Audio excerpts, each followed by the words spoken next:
My name is Catherine Griffin. I am, I work with the Center for Global Engagement on the University of Tennessee's End Hunger, Feed Change program, which is hosting this seminar, this summer series of webinars and Seed Grow Along. And we wanted to raise awareness of food insecurity issues both on campus and globally. And so we wanted to start off we're calling this sort of our soft launch for the summer. And so the first webinar that we had was on starting your seeds and taking care of your plants. And that is now up on the website if anyone wants to watch it. And now I will introduce Sarah D'Onofrio. She is a PhD student in the sociology program and a member of the End Hunger Feed Change working group. And Sarah, take it away. All right. So change to speaker view. Hello, everyone. Okay, this looks good. So an introduction for those who do not know me. I am Sarah D'Onofrio. I am an instructor for the course entitled Food, Agriculture, and Society, but also I teach Environment and Society. So I do a lot of focus on the environment, but agriculture is inherently a focus on the study of the environment. But today what we're going to be looking at is more of the social, political, and ideological factors that have gone into constructing our current agricultural system. And the way that we're going to do that, and I know that there are some people who have been in my classes before who are watching, is we're going to start by focusing a little bit on the notion of primitive accumulation. So this phenomenon really helped change the fundamental relationship between humans and the food that they grow. So instead of focusing just on modern inequalities, what we're going to do today is we're going to go back in time pretty far before the United States was even considered the colonies, and look at how the relationship between food, agriculture, land, and society in general has changed over the past few hundred years. And then we're going to connect that directly into how our modern food system looks today and how it operates. So first, we're going to get into a little bit of discussion around why haven't we heard these histories before. Then we're going to get into the histories, and then we're going to trace it over time, look at how things have changed, and apply them today and talk about it. So let's move forward with this. And Sarah, we do have one question already while you're setting up your screen. Of course. So what was the name of that phenomenon? Primitive accumulation, is that what you're talking about? I believe so.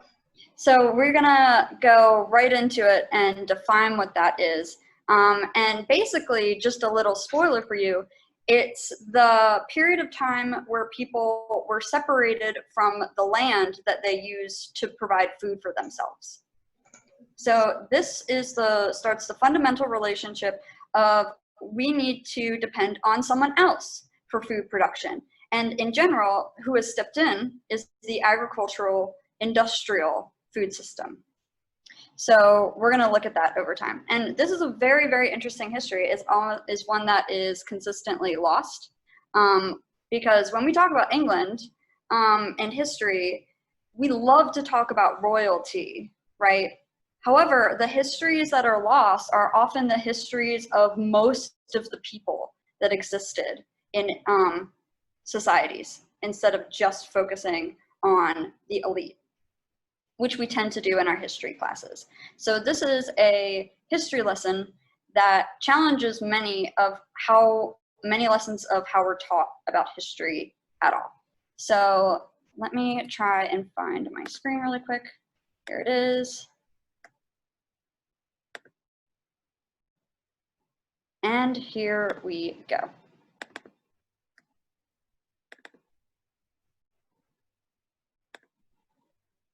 I have created a nice little Prezi for you. So let's get started.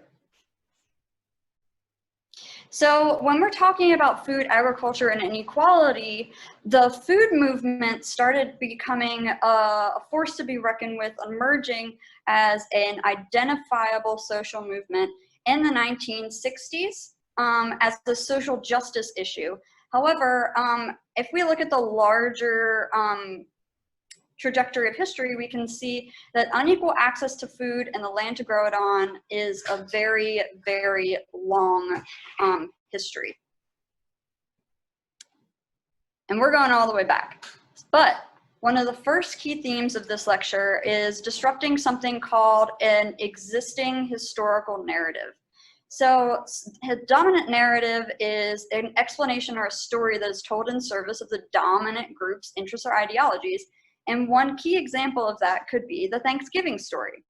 When we're thinking about how land is set up, how resources are distributed, in many ways, the stories that we know, the histories that we know, are dominant narratives that help some groups remain in power, but render other groups completely invisible. And the key aspect of dominant narratives is that they are normalized through repetition. And that's why I mentioned the Thanksgiving story. All of us are very familiar with this story in which the Pilgrims and the Indians sat down and had a peaceful Thanksgiving story, a peaceful Thanksgiving dinner. But what this is hiding, what this is rendering invisible, was the absolute genocide that actually did occur in relation to the Pilgrims that first arrived and the indigenous peoples of the United States. So these stories serve a very important purpose in terms of hiding inequalities, but also making sure that the dominant group looks great, right? So we're going to highlight something called a counter narrative today. So counter narratives describe the stories of those who are left out of the dominant historical narrative. So one example of that could be looking at a book from Dunbar Ortiz, for an example, called The Indigenous Peoples' History of the U.S. And that highlights ulterior narratives from indigenous peoples across the United States about what happened in terms of their interactions and over time their land. So counter narratives are actually very important because they diminish invisibility of certain actors, but they also create a better, bigger picture of how people within a society interact with those who are not part of the dominant group. So this is one form of a counter narrative that we're going to be approaching today. But first, before we get into that narrative, we have to talk about the difference between our key form of agriculture that we have today, which is conventional industrial capitalist agriculture. Conventional agriculture and industrial agriculture are the same thing. And that is an approach to agriculture that prioritizes producing as much as possible at the cheapest price. And again, I'm not saying food items. In many ways, some of the key things that we produce in our agriculture economy are never consumed by humans. They're used as food. They're used for animal feed and for biofuels. So this highlights that we use a lot of agricultural production for stuff that humans never eat. Capitalist agriculture prioritizes making as much profit as possible. That is its key goal. And it also prioritizes efficiency through the use of large-scale monoculture. So you're growing one thing, specific cash crops, which are crops that aren't typically used for human consumption, even though they can be used for human consumption. These include soy, corn, and wheat. Soy is huge in the US, but also conventional capitalist agriculture includes chemical fertilizers and pesticides. You will not find a large-scale farm who does not participate in this type of behavior. And also meat production, which is utilized by which is utilized by concentrated animal feeding operations, which have a lot of social and environmental impacts. So this is in contrast, and the reason why I have to make a contrast is because many people aren't familiar with the other form of agriculture because it is not dominant. But this form of agriculture is called agroecology or campesina agriculture, also known as peasant agriculture, and it is practiced all over the world, but also in the United States as well. It is an integrated approach that simultaneously applies ecological and social concepts by utilizing polyculture. So you're growing different things that help each other grow and possibly can fulfill the purposes of pesticides and fertilizers. So this is a more holistic version of farming because it uses old indigenous knowledges and reincorporates that into the current system. It's not saying that you shouldn't use technology. It's saying that there are different ways to do farming that prioritize the environment and the soil's health in particular. So modern capitalist agriculture does not prioritize the health of the environment. Its goal is to create as much as possible for as much money as possible. So when we take that into account, we can see the way the economy is set up in a different way. In addition to combining it with notions of agroecology, we can see that there are much different systems out there, but this is the one that we're currently engaged in primarily. So this is when we take a step back and we do a little bit of a history lesson. So here is the notion of primitive accumulation. And this happened from about it's kind of rough, the 1400s, 1500s, 1600s, maybe not as early as the 1400s, but around that area in the transition from feudalism to industrial capitalism. And remember, capitalism is an economic system that prioritizes the creation of profit and privatization of the way that people create that profit. So primitive accumulation was the beginning of that relationship. And it was the process of separating people from their means of providing for themselves. So when people worked on feudal lands, they had a landlord, but they also had a common area. So that common area was used by all of the peasants for things like firewood, growing food, and all of the key ways that people survive. So over time, like a small percentage of that harvest was given to the landlord. However, the peasants were able to keep a large portion of that, and there were informal laws that supported that. But everything changed when primitive accumulation occurred. Essentially, lands were privatized, meaning that lands that were formerly public for people to hunt on, to grow food on, collectively were now property of the landlord. That means they had to go out and look for another place to find food. The way that this occurred was these previously farm workers were transformed into wage workers as they moved into cities looking for jobs because they no longer had land to farm on. So they needed to buy food now. This was a huge transition in the scale of human history because this meant that now an entire dynamic that people's communities were oriented on had changed very quickly. And many of the reasons why these lands were privatized were for additional agricultural production by the landlord themselves in order to make more money. So over time, we saw people shifting from rural spaces into urban spaces.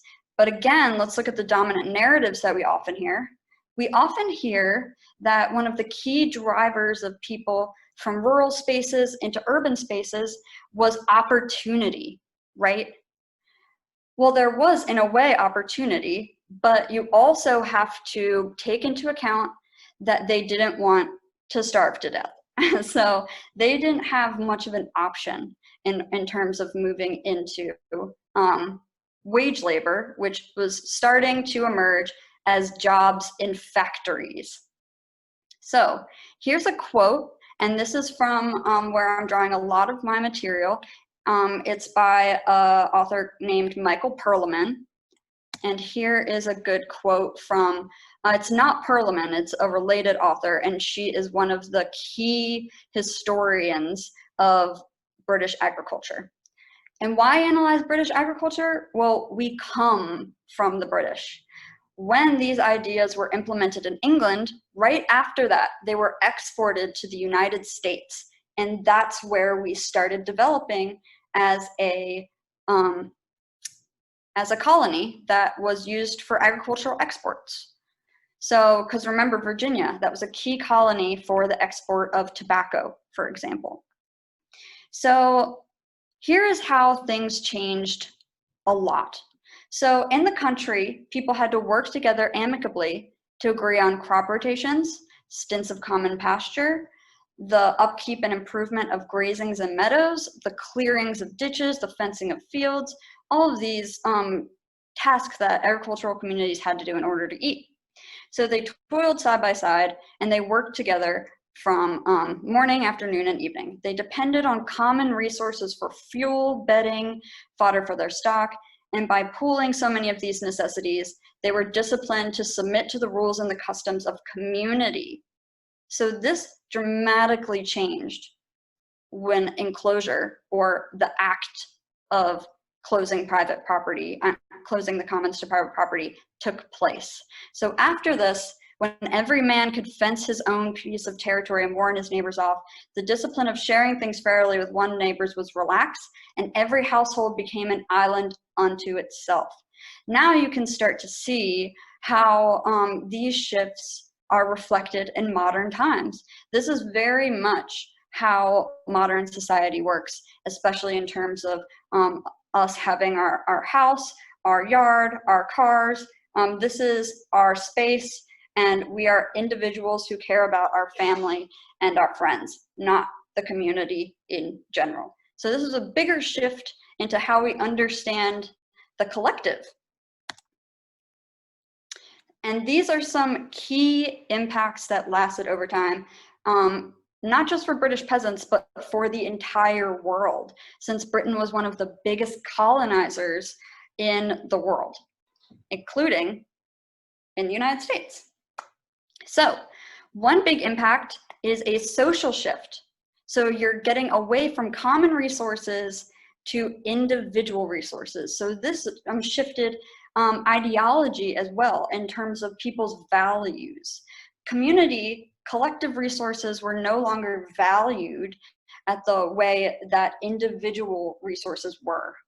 Because you had to earn a wage, that means you didn't necessarily want to share that with everyone, considering you don't have common land anymore, and the jobs work in factories did not pay very well.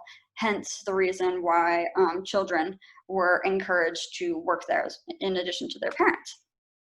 So, and this also highlights that there was a giant economic shift. So instead of producing your food, which wasn't an easy task by any means, it was hard labor for sure, but it resulted in people not being able to go out and, well, not necessarily having to go out and buy food. So they didn't need as much of a wage in order to do that. So that is a huge, huge, huge shift. And that's also a shift that we still see today, considering most people do not know how to grow their own food. And lastly, one of the biggest social shifts was a pressure on the lower classes to change their entire ways of life and particularly to eliminate free time in ways that produce more labor. And this was done in two specific ways. It was done through legal mechanisms, which encouraged people to work or else they could get physically punished, but also ideological mechanisms in which values of the society had changed over time as a particular project by key political economists. So it's important to highlight that the movement of British peasants into urban spaces was actually a really big effort by the upper class. So it wasn't in many ways a random decision on their part or a rationally calculated decision. In many ways, it was extremely coercive because the reality was either break the law and hunt, or work, or die.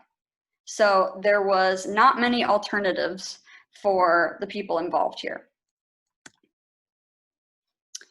So some of the key ideological drivers were war on the notion of sloth. So classic political economists, you may recognize many of these, including Jeremy Bentham and John Stuart Mill. They were deeply, deeply, deeply involved in the effort to construct poor people as lazy. And we hear this discourse all the time still today. According to these theorists, any activity done by the poor which didn't result in yields being produced or work being produced was denounced as evil. So this is why we hear things like idle hands are the devil's plaything, or time is money, or ideas like sloth as one of the 7 deadly sins. So these ideas were really, really, really important to shift existing traditions to make people engage in work and industrial labor instead of agricultural labor. Oh, I'm sorry, there's something going on here. This always happens to me. I apologize. Okay. One way this ideological work was done was through the elimination of religious holidays. So this blows my mind and many people's minds today because we are so used to working all of the time. But before the 18th century, a third of workdays in the year were religious holidays. And in Ireland in particular, they only had 200 working days. So that meant that the Irish in particular were targeted as being specifically lazy, specifically a problem, because they didn't want to work in the same way that other groups did. So despite these holidays, according to Parliament, over time, peasants were still able to produce a surplus to give to the landlords, even with all of these days off. However, political economists over time encouraged the elimination of these holidays because they, quote, encouraged sloth. Anything that didn't devote to wage labor or anything that didn't devote to some type of production was considered lazy and very problematic.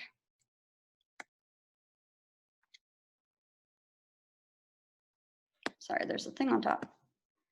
And this also kind of incorporated into constructions on what the ideal working day was. These political economists who theorize about politics and the economy. Another person that you would probably know would be, actually, I don't know if you would know him, but Malthus. Malthusian theory is deeply connected here. But according to these theorists, when farm workers returned in the evenings, they might try sewing and knitting. So every waking moment that you weren't sleeping or eating had to be doing some type of work, and in their eyes. Another political economist called for the addition of 4-year-old children into labor force. And John Locke, which is often understood as the father of individual liberty and freedom, believed that children should start work at age 3. So this puts some things into context, particularly when you're talking about, when you look at the founders of the US and the structure of who was allowed to vote in the first place. What you saw was land-owning men were prioritized in the construction of the laws that formulated this country. And what often gets left out is their view of the lower class. And their lower classes were understood as had to be constantly working, or we need to do something with them. There also, and this is arguably, is very, very, very, very important to the existence of primitive accumulation, because people already had, before this took place, had rights in terms of what they could do on the land. But those laws dramatically changed after Enclosure started to get enacted. One way that sloth was discouraged and Enclosure was encouraged was the punishment of sloth. So these would be statutes particularly punishing people who were not working. So this is just another example from Perlman. Beggars over the age of 14 were to be severely flogged and branded with a hot iron on their left ear unless someone was willing to take them into service for years. This is the notion of indentured servitude, which is very familiar because so many of our relatives who came over to the US were indentured servants. Repeat offenders over 18 were to be executed unless someone would take them into service. And third offenses resulted in automatic execution. So this is highlighting in England, there was a really, really, really big incentive not to go back to the land. If you did go back to the land, you could be subjected to game laws. And in these game laws, sorry about this. I'm trying to get the whole slide in there. These laws limited which resources could be taken from private lands. So acts such as hunting resulted in harsh penalties, and this deeply impacted the diets of peasants. So since they weren't able to farm anymore, their diets changed into a very convenient-based, bread-based, potato-based diet. So this deeply impacted the rural poor and how they were able to get nutritious food. It was much harder to get nutritious food, and this resulted in a decline of nutrition all across Britain during this period because people no longer had access to the lands at which they used to farm. So these are bigger themes. If we think about it, this was one of the big breaking points for society in its shift, in its relationship between food and land and work. So why am I talking about this? It has a lot of impacts that have trickled down today, right? So first, it dramatically shifted how farming is done over time. The method of primitive accumulation that unfolded in England, as I mentioned, was then exported to the US, which was set up as plantation colonies. After technology developed around the Civil War, because people anticipated that the slaves were going to be emancipated, we saw that most of the agricultural systems after the Civil War didn't change much. But this shifted when the new federal government after the Civil War created the USDA.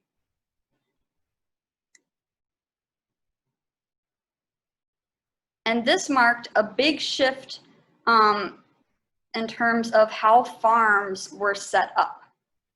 After the Civil War, there was an increasing focus on intensification, and that was the role of farms. So intensification means focusing on increasing yields per acre, so you want to produce as much food as possible. And this notion of intensification has dominated policy, has dominated how we think about agriculture since the late 1800s. So these were, these ideas about intensification, about what agriculture should be, they were enhanced by structural and institutional, what is it called? Structural and institutional, I guess, I'm gonna say helpers because my brain is broken, but so these included these are just some examples. There are way more examples that we can use, but in the sake of time, in the sake of all of your time, I don't wanna take all day for everyone. Some of the really big culprits for increasing the intensification of our agricultural system was the Morrill Acts, which established land-grant universities with the purpose of creating advancements in agricultural technology. So you're not going to see a land-grant university engage in things like agroecology on a daily basis. If you go to, if you look at these schools, what you see is a focus on large-scale agriculture, right? And the Hatch Act also gave federal funds to land-grant colleges to create agricultural experiment stations, which created a lot of new technologies focused on growing as much as possible. So this is a institutional support for large-scale agriculture, which exists in academia, essentially. So this is why you can see alternatives for agriculture, but in many ways they're not found in ag schools. So this highlights that knowledge around growing as much as possible, growing these big farms, was institutionalized. And we see the impact of this institutionalization even today. And it particularly amped up after something called the Green Revolution. So the Green Revolution occurred after World War II. We were very busy during World War I and World War II. We had a lot of canned goods that were being circulated, but when the soldiers came back and the economy started to pick up due to all of the investments via the New Deal and other government programs, we started seeing an increase in chemical fertilizers and pesticides, particularly because we already had the existing infrastructure to do so. So particularly, bomb factories were transformed over time into pesticide and chemical fertilizer factories. So we used existing infrastructure in order to amp up agricultural production on a large scale. And again, during this period, research almost exclusively focused on increasing crop yields, but in many ways, this was specifically implemented in the global south, particularly in places like India. And India saw dramatic negative impacts from this implementation of industrial agriculture to a point where 30 million people died due to unequal access to food. We also see, and this trickles into today, and many of you are probably, I hope you are familiar with the term get big or get out. which was used by Nixon's Secretary of Agriculture in the 1970s. And this has essentially been the key pattern that farms have developed. The number of farms has decreased dramatically since the 1920s. Farming used to be a regular occurrence in terms of small farmers just having a few cows, having a few chickens, having a large garden. But this changed over time. And this is something very important that I like to highlight, because this is often used as something that tends to distract us. But family farming is not synonymous with agroecology. So many people assume that because farms are owned by families, they must be doing like small scale ecological work. But just because they're owned by a family does not mean that they're not engaged in large scale industrial agriculture. So for example, small family farms have 50% of farmland, but they only produce 3% of net farm income. Most production, most money is going to large farms, and particularly large family farms. So these are typically contracted by corporations, and these farms only have 20% of farmland, but 56% of farm income, because they're incredibly concentrated, but they're producing a lot of stuff through technologies and through technologies. Here's just a little graphic about that. So this highlights that there's like an X when you look at farming. So there are farms that go down. The number of farms has gone down, but the size of farms has gone up. And this highlights what industrial agriculture does. It tries to produce as much as possible in order to survive. So, since those are some of the key historical things leading up to this moment, and we're going to have another lesson going deeper into what this moment is about in terms of inequality to food access, but we're going to look at some key trends that have been a result of this trajectory over time. First, we've seen a giant shift in terms of food that is globalized. With our system, it's become increasingly involved with other nations through trade agreements, through businesses in general, transnational corporations. So we've seen corporations that were initially bound to the US go all over the world.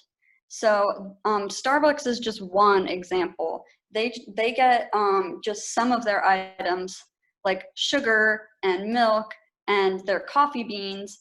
They get them from probably 20 different places. They have so many different blends of coffee that come from various places that it's really hard for US coffee makers to keep up with the level of intensity and scale that Starbucks has been able to accumulate over time.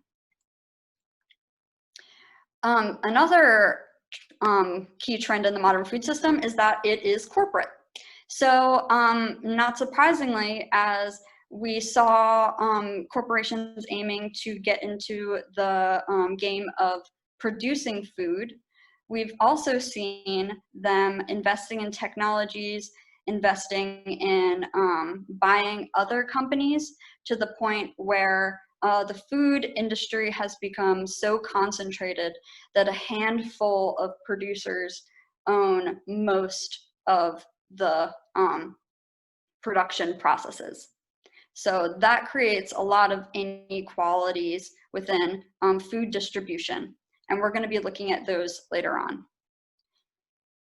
Another aspect of our modern food system is standardized food. So when you go to the grocery store, and the grocery store is also a symbol of the modern food system because it is somewhere where we can go and just pick up food and leave. And this food tends to be standardized. So everything is looking pretty. All the bananas are looking similar. All the oranges are looking similar. You have one type of banana. You have one type of carrots. And that because this is very important because there are actually so many different varieties of fruits and vegetables in nature.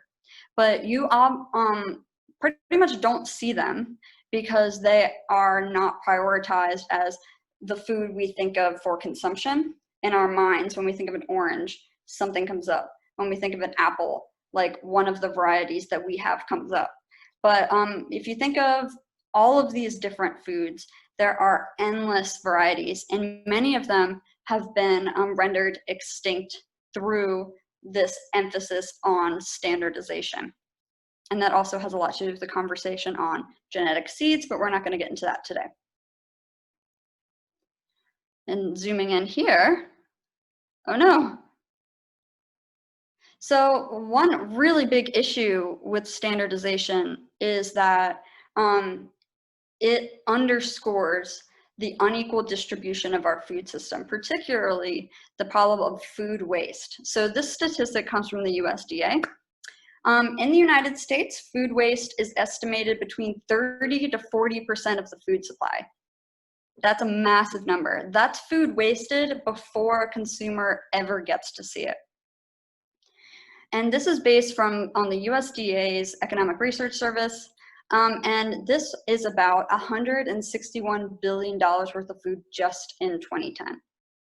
And remember, that was 10 years ago at this point. Food production has amped up a lot since then. So I don't think that the numbers have gone down. So the key thing that we have to remember here is our whole industrial system was set up to produce as much as possible for the most profit for these companies. However, we have enough food, and this highlights that so much of it is being wasted before it even gets to consumers. So a big line that corporations uses is we're actually preventing food insecurity. We are feeding the world. But there are a lot of dimensions in there that people can use to deeply, deeply critique those notions. One of them being the amount of food waste that currently exists and is not being properly distributed to people that need it. Another aspect of our food system, and this goes into dimensions of, I apologize for this, people. This goes into the dimensions of human health. Processed food is some of the key foods that we eat today, and that is because processed food is easy to ship, it is easy to store, and it can last a very long time.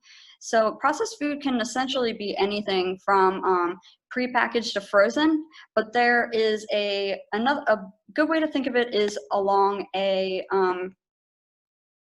trajectory. So there are dimensions of processed food. So a peach that has been washed can technically be a processed food, but it would be over here. And this peach pie would be over here. So it's good to think of it as a spectrum instead of, oh, anything which has done some type of processing mechanism to it is a processed food. It should be thought of more as a there can be more nuance added to it that way. Oh my gosh, I'm sorry. And lastly, and this is a very, very important idea, is that since we have a food system that is globalized, since we have a food system that is corporatized, and since we have a food system that we depend on grocery stores for the basic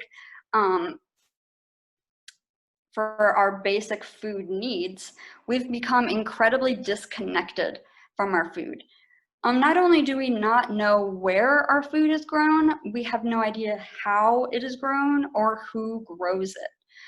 This creates a space of imagination for us and to think about where we could possibly get our food, but that also is played on by corporations, right? So let me show you a really good example that I just used in my last class.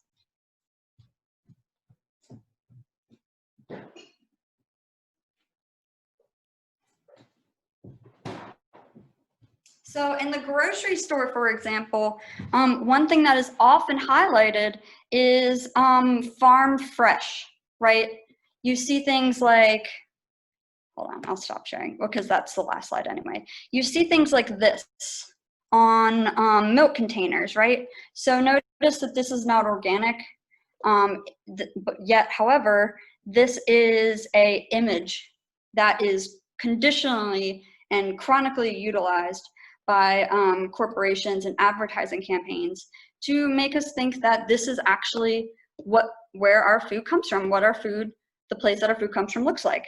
But in reality, it's more like a factory. And this is one way which allows us to step away from how we understand how our food is produced.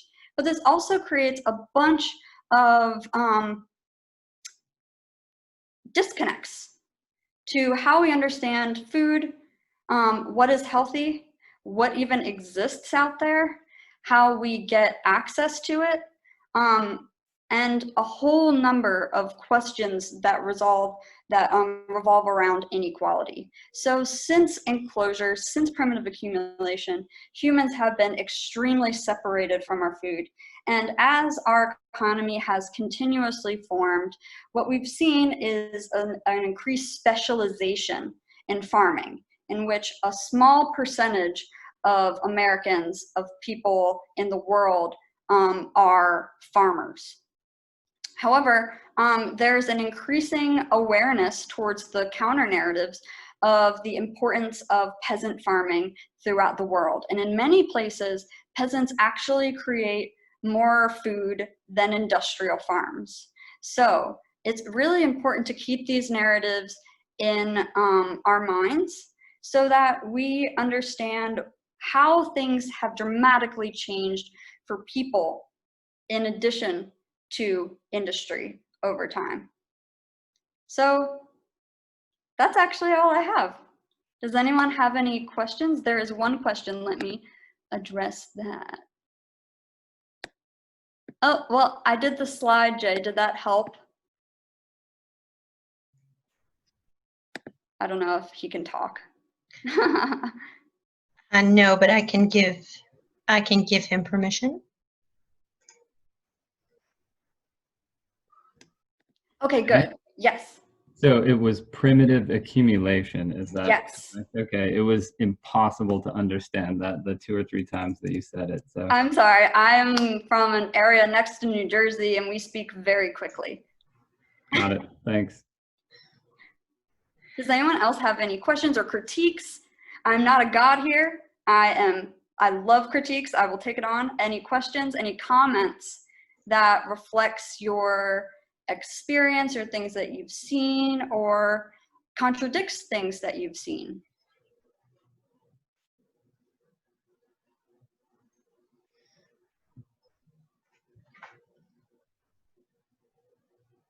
There's a lot there.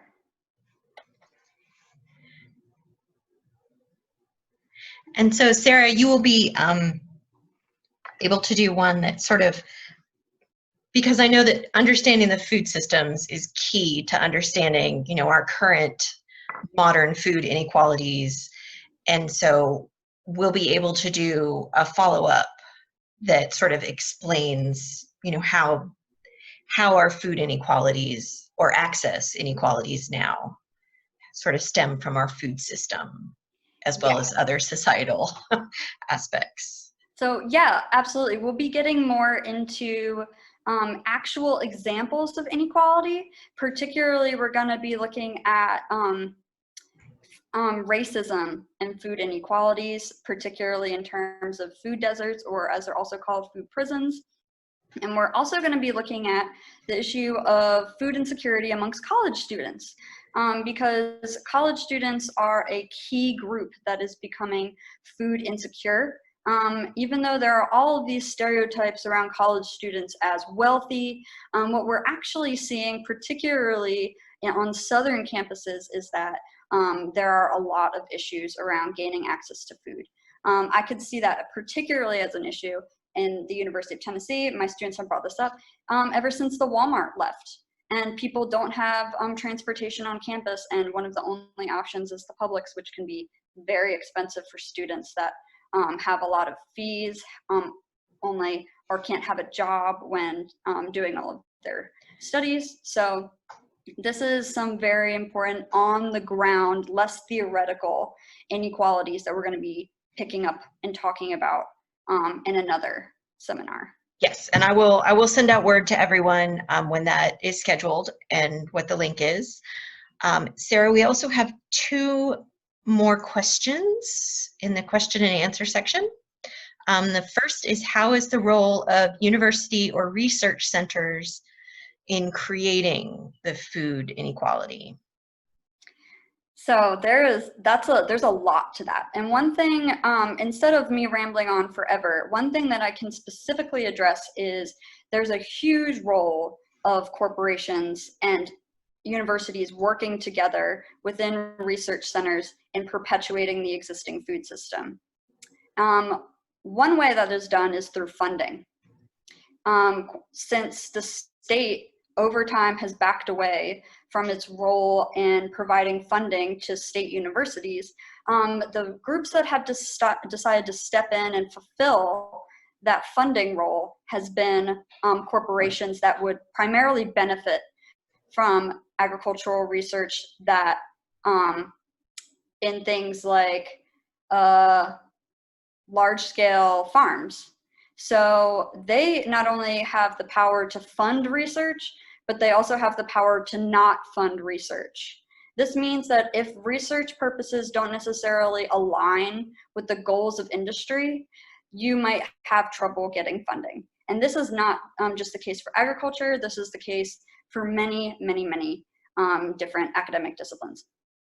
So yes, agricultural schools have a huge, huge role in perpetuating the current food system that creates all of these social inequalities. Okay. Another one is, will we be able to have access to your presentation? Will you be able to make that available? Oh yeah. Okay. Since this is being recorded, it records the Prezi, right? Yes, it does. So are you going to be posting this somewhere, Catherine? Yes, we will be recording. Well, no, I'll take that back. We have recorded this, and we will be posting the link on our website. I'll be getting that up to YouTube sometime in the next few days, so it will be available. Okay.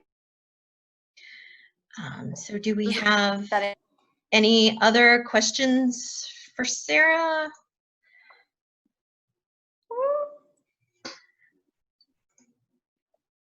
I don't see any. Oh, there. Oh. Did you see it? That's a good question. I don't know. I don't know. It's so embedded at this point that I don't know. There's so much money. There's just so much money involved that our entire ag schools are set up that way. So as a result, it's incredibly hard to challenge it because it's just an assumption that this is the best thing that works. And not only universities are thinking about this as an assumption. The UN, many other large entities have considered industrial agriculture as the only way to bring food to people. So this is a systemic problem that not only operates in academic institutions, but also key legislating institutions globally.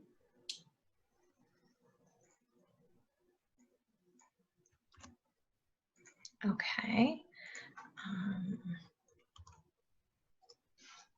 Thank you for those questions. Very critical, very good. Okay, great. Also, if you have any questions that you would like me to pass along to Sarah when she prepares for the next, I would be happy to do so. I think my contact information was in the webinar sign up. If not, here is my email again. Always forget the vowels. You are welcome to send any questions along, and then I will send that notification out. Oh, we do have one last question because we're getting close to the end. Are individual responses to industrial agriculture, so farm to table, going vegan, entirely useless? Sarah, you and I have talked about this one very recently. So I do recommend eating less meat. It doesn't hurt to eat less meat for your body, for the earth. But if we're going to take this seriously, nothing will change unless every single person does that at the same time. Is that happening? No. There are so many people who are doing good and leading the way in terms of how do we eat less meat, how do we cut meat out of our diets completely. But there are still, this is still just voluntary for every individual to do. And what we need right now is systemic solutions.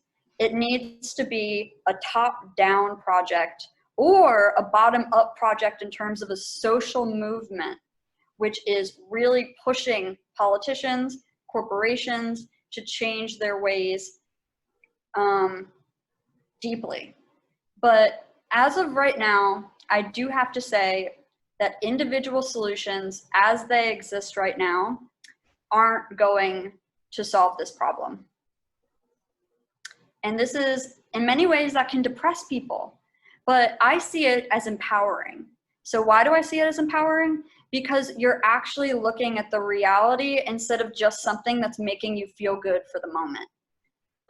The reality is that corporations are producing a huge amount of drive towards meat production. It's not just consumers that are doing it.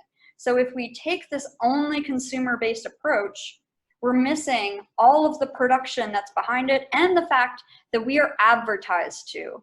We are, there's a huge corporate drive to create demand, which doesn't actually have to do with anything that we desire. So this is a function of, are we being advertised to? What's the actual reality that's going on? And how can we collectively come together to make these big changes? And I see that as incredibly powerful because individuals on their own can only do so much, right? Together, it sounds like a folk song now. Together, we can do it.